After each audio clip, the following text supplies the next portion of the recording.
So here's an example of how I sit people down that I live with, and like after I've been cleaning up the same mess over and over, and I'm trying to kind of get them to clean up after themselves.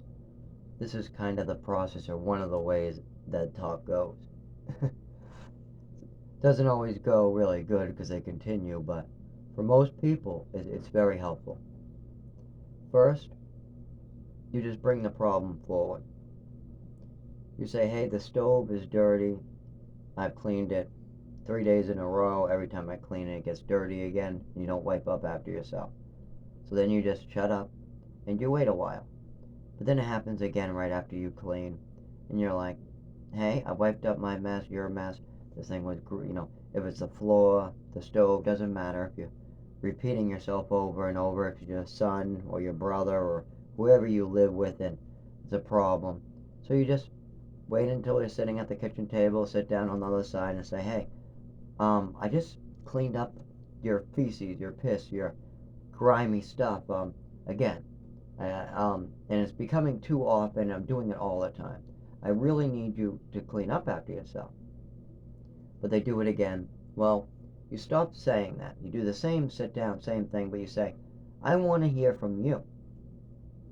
Instead of me, I'm sick of hearing myself talk. I'm here. I've already said this. I've been repeating myself too much. So this is what I'm going to do. I want to hear from you what's going on. Do you have anything to say? And if they just kind of ignore and they're still quiet and they still continue, that's your sign to get them help. And then once when they have the help and once when you are ready to go and you have the money you need, you just move on. In some situations, you can work that out. In others, you got to know the point where you got to kind of get the person help or move on. The stove is no big deal. But health hazards or fires or just things in general that are health hazards, or depending on the person and what their issue is, it can get a lot worse.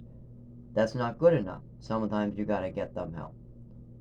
But I mean, the best thing you can do is talk to people, be honest with them. Don't go behind their back. Like, for instance, with my roommate, every single thing I do, I tell him first, hey, I'm going here and this is what I'm saying. And that's exactly what I do. I don't keep any secrets from anybody. I don't need to. I don't have to go down and add anything to it. Just the facts.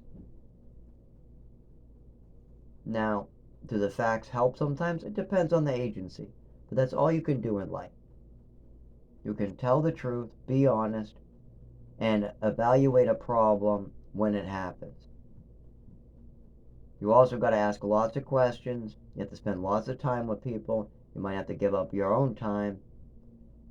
But it's easy to work it out. I mean, we all just need sufficiency. Once when we have that, we can help other people out and the rest will just come.